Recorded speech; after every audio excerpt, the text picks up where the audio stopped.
क्या आपको पता है गोवर्धन महाराज कौन थे और गोवर्धन पूजा का विधि क्या है और इसका महत्व क्या है, शुभ मुहूर्त क्या है? तो आइए आज जानते हैं पूज्य पंडित प्रदीप मिश्रा जी महाराज से कि गोवर्धन नाथ जी कौन थे। आज कार्तिक माह के शुक्ल पक्ष की प्रतिपदा तिथि है, इसलिए आज यानी 2 नवंबर को गोवर्धन पूजा का पर्व मनाया जा रहा है। गोवर्धन पूजा को अन्नकूट के नाम से भी जाना जाता है। गोवर्धन पूजा का संबंध द्वापर युग से है। यह पर्व भगवान श्री कृष्ण को समर्पित है। प्रकृति और मानव के बीच संबंध का पर्व है गोवर्धन पूजा विशेष रूप से मथुरा, वृंदावन, गोकुल और बरसाना में मनाई जाती है। गोवर्धन पूजा का पर्व दिवाली के दूसरे दिन मनाया जाता है, लेकिन इस बार अमावस्या तिथि 2 दिन होने की वजह से गोवर्धन पूजा 2 नवंबर को है। गोवर्धन पूजा के मौके पर घरों में अन्नकूट का भोग लगाया जाता है। इस दिन भगवान श्री कृष्ण के स्वरूप गोवर्धन पर्वत और गाय की पूजा का विशेष महत्व है। पंचांग के अनुसार इस बार कार्तिक मास के शुक्ल पक्ष की प्रतिपदा तिथि की शुरुआत 1 नवंबर को शाम 6:16 पर शुरू हो चुकी है और तिथि का समापन 2 नवंबर को रात 8:21 पर होगी। ऐसे में उदया तिथि को आधार मानते हुए गोवर्धन पूजा 2 नवंबर को है। इस वर्ष गोवर्धन पूजा का शुभ मुहूर्त 2 अक्टूबर को दोपहर 3:22 से लेकर शाम 5:34 तक का है। इस शुभ मुहूर्त में गोवर्धन पूजा करना बहुत ही शुभ माना जाता है। इसी के साथ आइए मैं आपको बता दूं कि गोवर्धन पूजा कैसे किया जाए। गोवर्धन पूजा पर गाय, भगवान कृष्ण और गोवर्धन पर्वत की पूजा का विशेष महत्व होता है।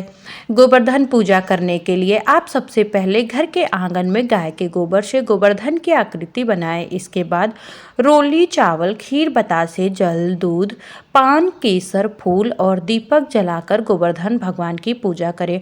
इसके बाद अपने परिवार सहित श्री कृष्ण स्वरूप गोवर्धन के साथ प्रदक्षिणा करें। मान्यता है कि इस दिन विधि विधान से सच्चे दिल से गोवर्धन भगवान की पूजा करने से एवं गायों को गुड़ व चावल खिलाने से भगवान श्री कृष्ण की कृपा बनी रहती है। पूज्य पंडित प्रदीप मिश्रा जी महाराज द्वारा बताई गई पूजा विधि, जो कि आज चौथा दिन है, तो आइए आज जानते हैं कि महाराज जी ने गोवर्धन पूजा विधि कैसे बताई है। आज जानेंगे दिवाली की चौथी पूजा कैसे करनी चाहिए।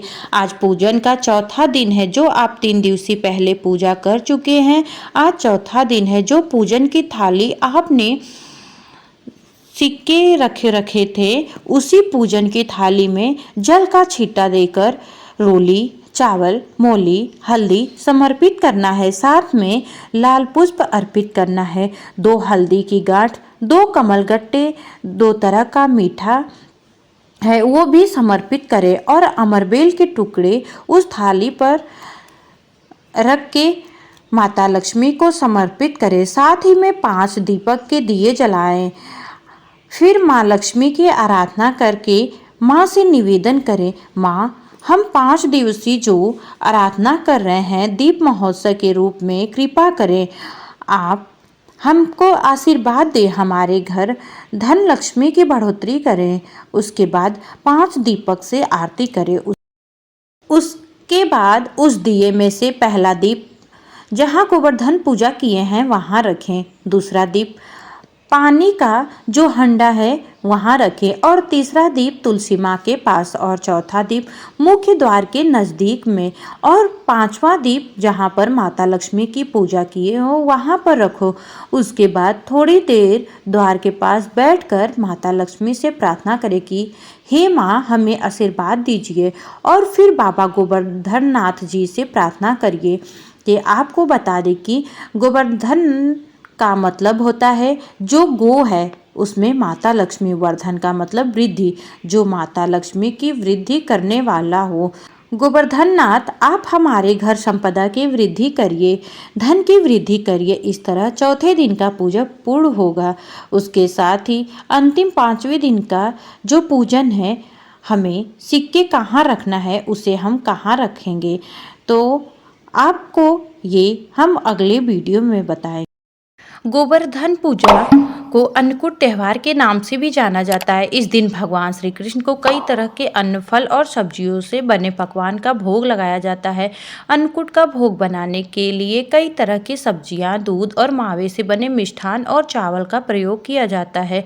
अन्नकूट में ऋतु संबंधित अन्न, फल, सब्जियां का प्रसाद बनाया जाता है। इस अन्नकूट को पहाड़ सा बनाकर भगवान कृष्ण को समर्पित किया जाता है। इसके बाद सभी को प्रसाद के रूप में बांटा जाता है। इसी के साथ आइए मैं आपको बता दूं कि गोवर्धन नाथ जी कौन है। आइए जानते हैं।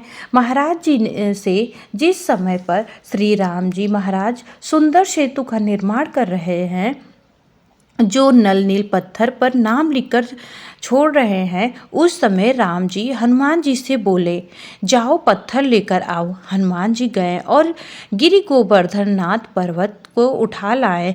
पर्वत को लाते लाते बोले कि इतना विशाल पर्वत है, इसी से एक बार में ही मार्ग बनकर तैयार हो जाएगा। तब तक वहाँ से सूचना आई कि सेतु का निर्माण हो गया, जहाँ पर हो वहीं पर उस पर्वत को रख दो। गोवर्धन नाथ जी को नीचे रख दिए। उनके साथ जो सारे बानर थे, उन्होंने भी शिलाओं को उनके ऊपर रखना प्रारंभ कर दिया। इतने में गोवर्धन नाथ के आंखों में पानी भर गया और भरे पानी हनुमान जी से बोले, हनुमान, तुम राम काज के लिए मुझे लेकर जा रहे थे, पर तुमने मुझे बीच मार्ग में रख दिया।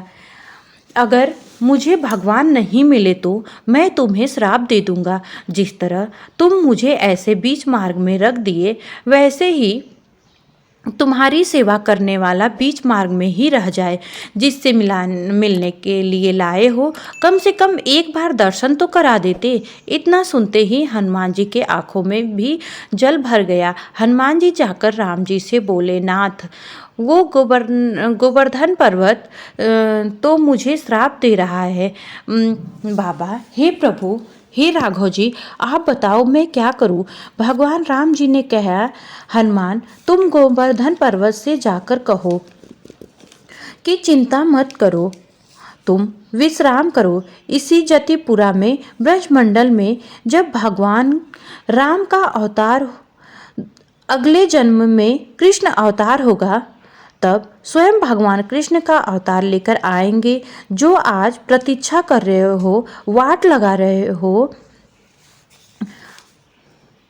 श्री कृष्ण जी आएंगे और आपकी पूजा करेंगे। इतना सुनकर हनुमान जी पहुँचे और बोले, गोवर्धन महाराज जी उठिए, मेरे राम जी संदेशा भेजे कि भगवान का जो अगला कृष्ण अवतार होगा, वो आपके दर्शन ही नहीं बल्कि आपका पूजन भी करेंगे।